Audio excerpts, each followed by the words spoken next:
Hi guys, welcome back to the channel once again here on YouTube. Today I continue on with my 2009 WWE pay-per-view reviews for you with Wrestlemania 25th anniversary on Blu-ray. So this is a Silver Vision release, 15 certificate here in the UK, 2-disc set, jam-packed with various superstars. And there's the spine and the inside. I'll take the insert out of the way a second. So we have the pay-per-view itself and the Hall of Fame ceremony. I'll quickly take out the artwork so we could have a look at the stadium, which is pretty cool. And here's the back.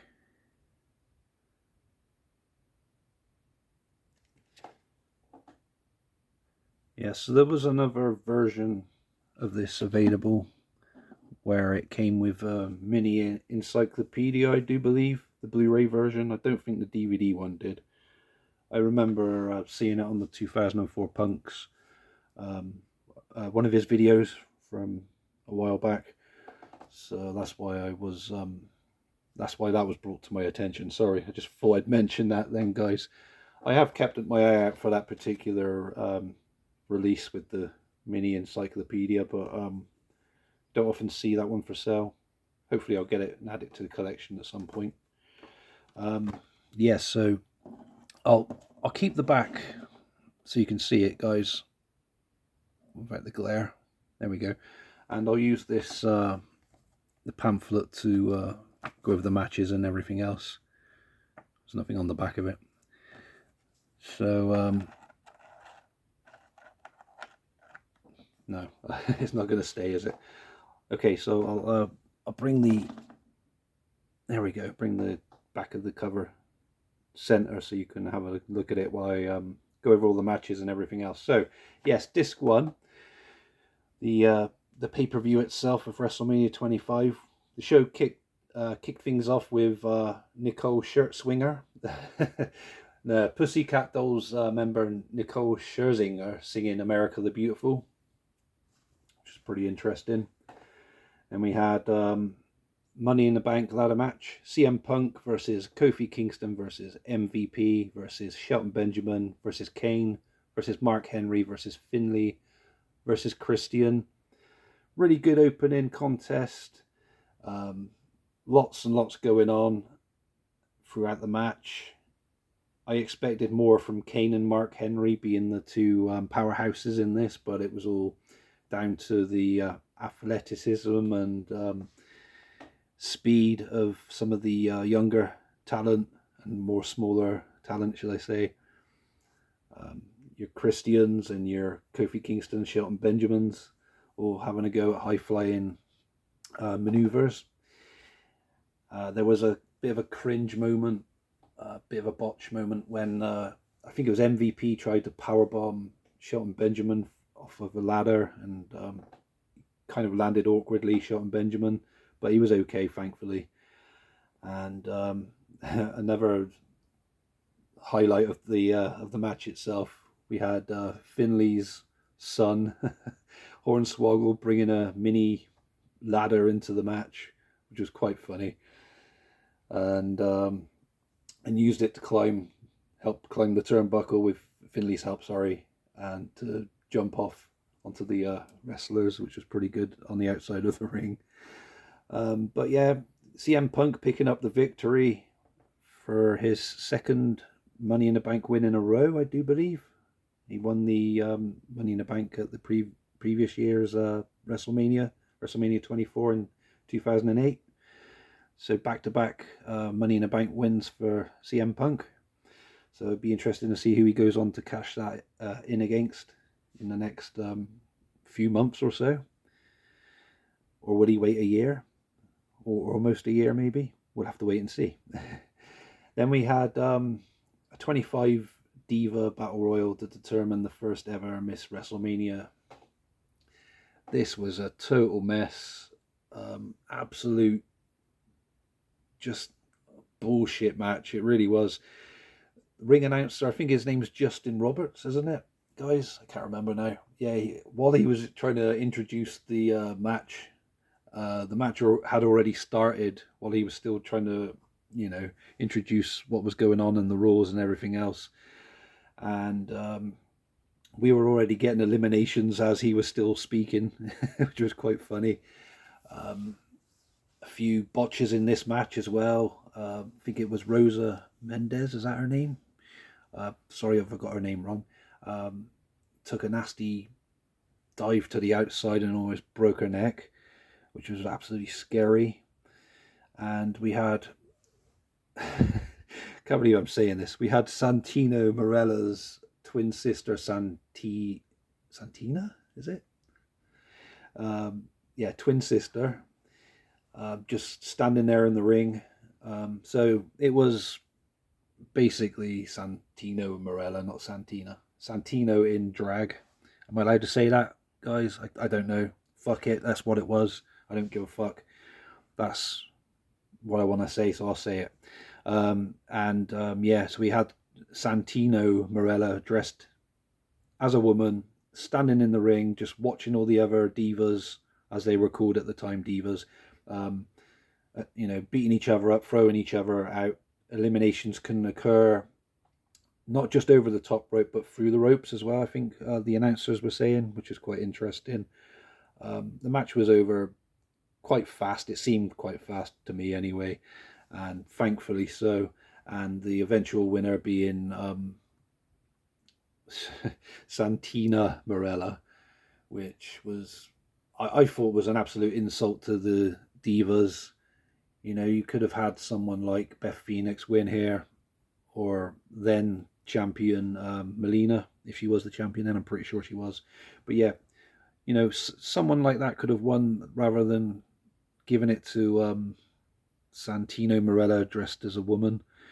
But, it is what it is. It was terrible. I didn't like it at all, the match, and the outcome was ridiculous.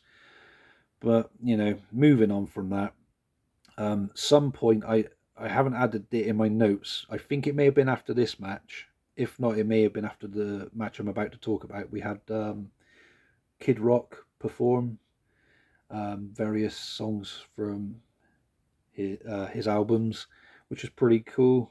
But the crowd didn't really seem to react very much to some of the songs he was singing. They just seemed pretty dead. But that's just my opinion on that. But yeah, I thought I'd add that in there because there were some good songs he did sing. He didn't sing the songs all the way through. It was just like a few lyrics, then a chorus, and then cut to another song. Anyway, moving on from that, we had a 3-on-1 handicap match as Rowdy Roddy Piper, Superfly Jimmy Snuka, and Ricky the Dragon Steamboat, with Ric Flair in their corner, taking on Chris Jericho.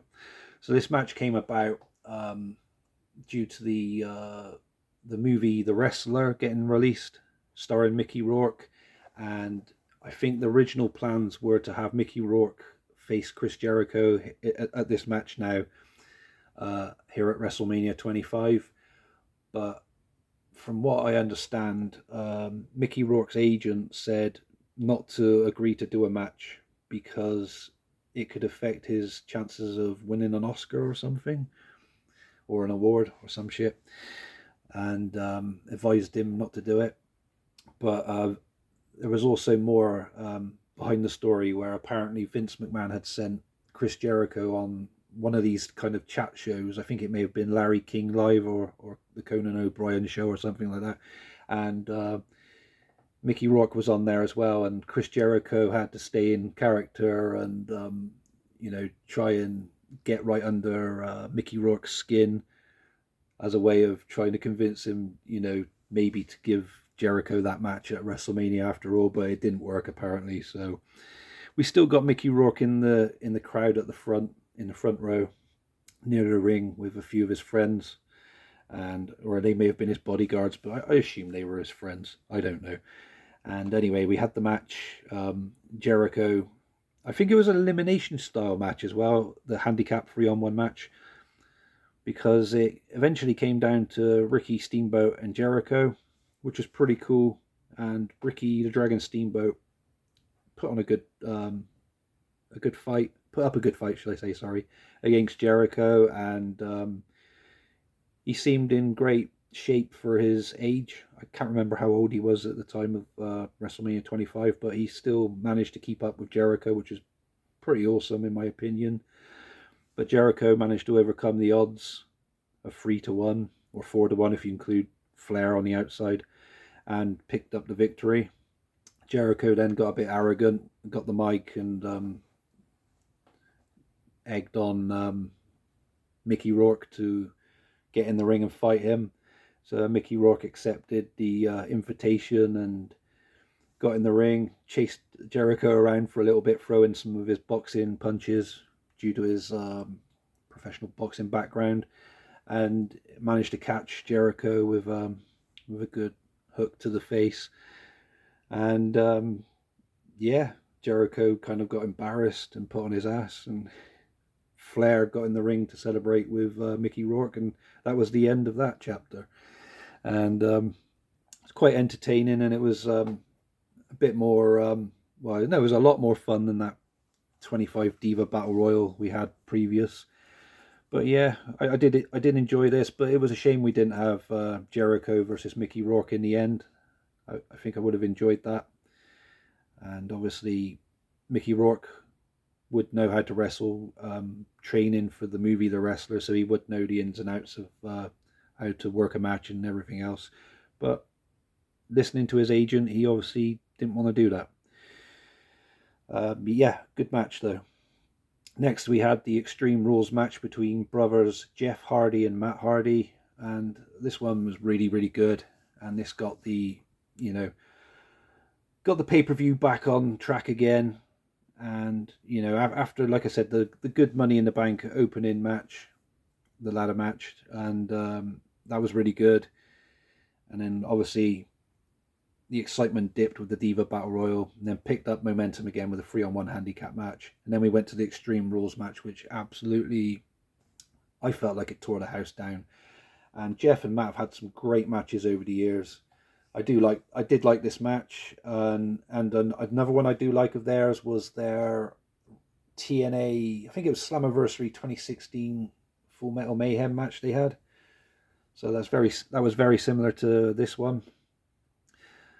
They've had other matches. I'm just trying to think off the top of my head. I think they had one in 2001 as well, one of the pay-per-views. That was pretty good. And yeah, unfortunately though, Jeff didn't pick up the victory here. It was Matt who was victorious, and Jeff having a very, very bad 2009 so far, with all this bad luck surrounding him. And turns out that Matt Hardy had killed his Jack Russell as well, and and caused all these other problems, all these accidents to happen around Jeff, and cost him obviously the WWE Championship at No Way Out. And then Jeff just going from one bad luck thing to the next. Hopefully things will start to pick up for Jeff now after this this horrible loss against his evil brother who murdered his Jack Russell, his beloved Jack Russell. Can't remember his name. Was it Bob or something? I don't know. But yeah, rest in peace, Bob, or whatever your name was. Hopefully Jeff can avenge your death and get his own back on his evil brother Matt at Backlash. Moving on. Intercontinental Championship match. We had JBL defending against Rey Mysterio. Rey Mysterio dressed like the Dark Knight's Joker, which was pretty awesome. Shockingly, this match was very, very short. JBL, before the bell rings, JBL puts the beat down on Rey Mysterio. And then when the bell finally does ring, Rey Mysterio turns the tables and shockingly wins. I think it's under 30 seconds and becomes Intercontinental Champion. Afterwards, JBL grabs the microphone and declares that he's quit. and this leads to, I do believe, JBL retiring due to real life issues with his back or something, or some sort of injuries that he'd had, that he sustained over the years. But it was a shame to see him go, and very weird way to have lost to little Rey Mysterio so quickly as well, a big guy like JBL. But, it can happen. And yeah, little Rey Mysterio, new Intercontinental Champion. So congrats there, Rey. Then we had Undertaker take on Shawn Michaels. Shawn Michaels wanted to have a go at the Undertaker's streak, which was at 16-0 before this match, I do believe. Interesting entrances from both Taker and Michaels. Michaels in particular dressed in similar attire to Undertaker's entrance attire, but it was a white hat and a white trench coat instead of all black, and descending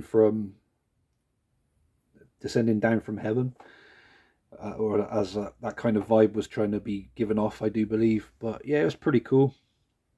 Good entrance.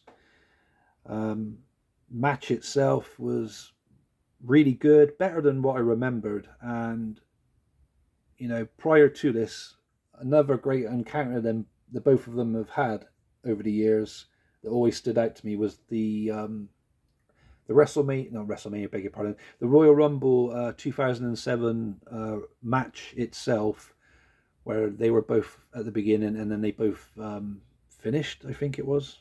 I think that was right. But I can just remember the finish of them two just went on what seemed like a lifetime, but I was just so entertained. I just never wanted the match to end itself. And yeah, it was such a good Royal Rumble. I said WrestleMania again. That was such a good Royal Rumble, and yeah, that exchange between those two was absolutely awesome, absolutely badass. But yeah, this match as well, I forgot, like I said, how awesome this one was. And yeah, Taker, every time he'd fought, he'd won by delivering a tombstone and Hell's Gate and everything else. Shawn Michaels defied the odds and would kick out or get out of the situation he was in, and shocked Undertaker, I think, as well. There was a bit of a worry and another cringe moment on this pay-per-view during this match, where Shawn Michaels was on the outside of the ring and the camera guy stood next to him. Undertaker went to take a run and leap out onto the outside onto Michaels, but Michaels pulls the cameraman in the way.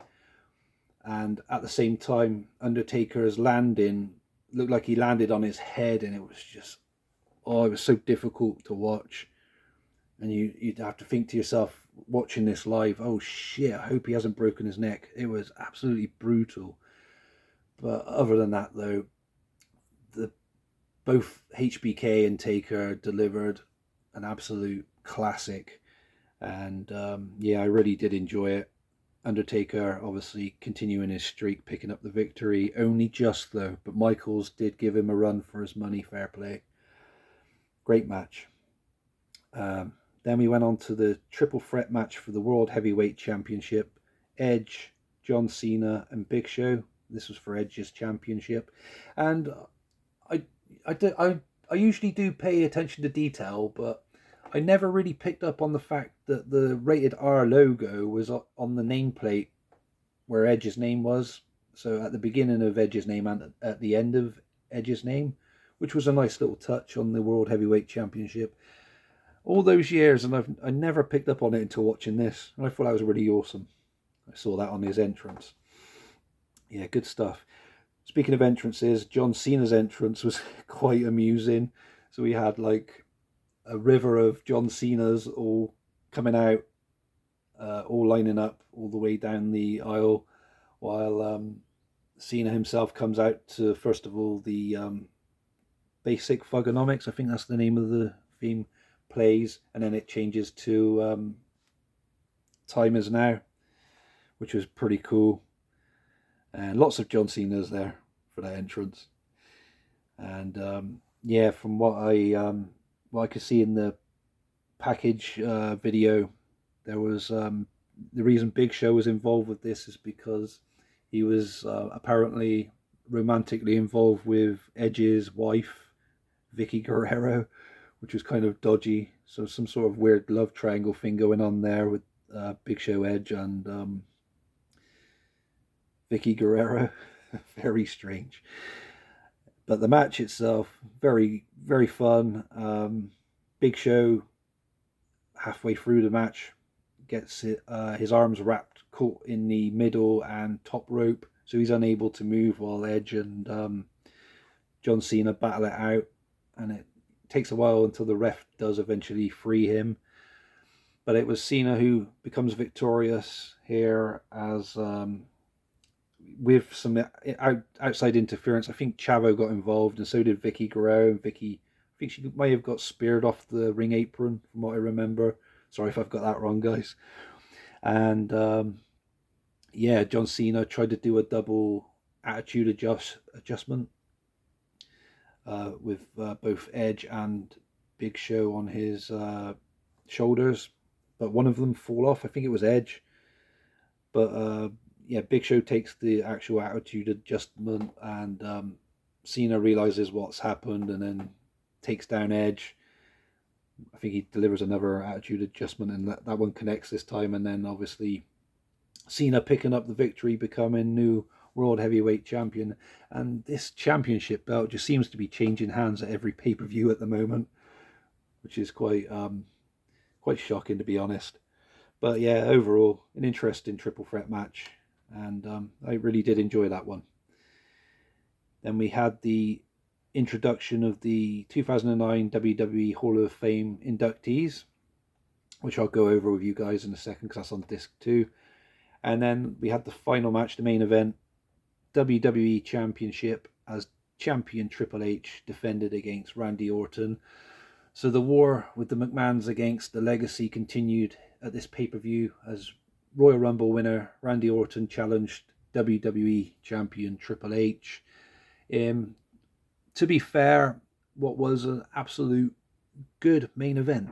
And I know these two have had some classic battles in the past, but this one was pretty cool.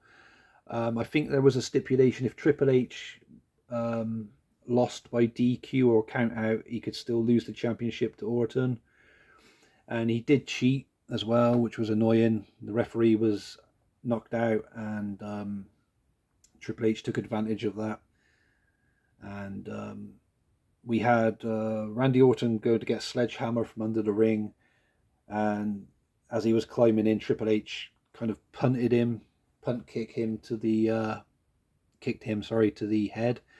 And the way that Randy Orton sold that kick was so cool, and definitely Oscar worthy. Speaking of Oscars, earlier with the Mickey Rourke thing, but that was an Oscar winning performance. The way that Orton had sold that kick and just looked lifeless with his eyes kind of pinned and everything. It was just scary looking. But Triple H then grabbed the sledgehammer while the ref was still out, used it on Orton, pedigree, pin, 1, 2, 3, retains the championship. The outcome of the match obviously sucked, as I wanted Orton to win here. And it just goes to show that the Royal Rumble winner doesn't necessarily always go on to Mania to become champion, and walk out that night as champion, which, adds a bit more fun to it, I guess. I just wish it wasn't Randy Orton here. I wish Orton did win here. But I'm sure they'll continue their feud, the McMahons and the Legacy, going into Backlash, which I'll review next. So let's have a look at what else was on disc 1. We had the 25th anniversary of WrestleMania, 5th of April 2009, Lumberjack match for the Unified Tag Team Championship as Carlito and Primo took on The Miz and John Morrison. Disc 2 with the Hall of Fame ceremony. So we had Terry and Dory Funk Jr., Coco Beware, the Von Erichs, Howard Finkel, Cowboy, Bill Watts, Ricky the Dragon Steamboat, and Stone Cold Steve Austin. Special features, we have WrestleMania highlights from Manias 1 through to 28, which was a nice little extra there. And yeah, that's pretty much the WrestleMania 25th anniversary Blu-ray. The pay-per-view itself, it was better than what I remembered. I think this is I'm pretty sure this is only my second time ever watching this, and it certainly reminded me of some of the storylines and some of the good and bad and ugly stuff that went on in 2009. Yeah, so a few cons then. Triple H retaining, I didn't like that. I didn't like the Diva Battle Royal and the outcome of that. That was a bit just wrong on so many levels. Nicole Scherzinger opening with the America the Beautiful, I wasn't too keen on that. But positives, we had the Hardy Boys match, the Extreme Rules match. That was fucking awesome. And so was the Undertaker versus HBK. Even though that had that cringe-worthy dive to the outside by the Undertaker on the cameraman. Oh, still thinking about that now. Just, nasty. And, yeah, the triple threat match for the World Heavyweight Championship was quite entertaining. And it was good to see Little Rey Mysterio pick up the Intercontinental Championship from JBL. And it's a shame to see JBL retire now, because unfortunately he was one of those wrestlers that started to find success towards the end of his career rather than early on, and just as he was getting really, really good to watch and like a fun heel, he obviously had to retire due to, health problems, and that really sucks. But fair play to Ray for winning, and hopefully he can keep hold of that IC championship going into Backlash, because like I said, these championships seem to change quite frequently throughout 2009, so no championship seems safe. And I know a lot of people don't agree with long championship reigns and everything else, but some of them can be fun, but if they go on for years and years, obviously it can get a bit boring, depending on who the wrestler is as well, I guess. But you can also get complaints, whereas you win a championship at one pay-per-view and drop it a month later, or in Kane's case, he won the WWF Championship from Stone Cold Steve Austin, King of the Ring 98, I think it was, and then dropped it the following evening on Raw. So, yeah, hopefully we'll calm down a little bit on these championship changes, and continue on with some interesting stories. Anyway, guys, that was my WrestleMania 25th anniversary review. I give it a score of 8.5 out of 10. Yeah, good stuff.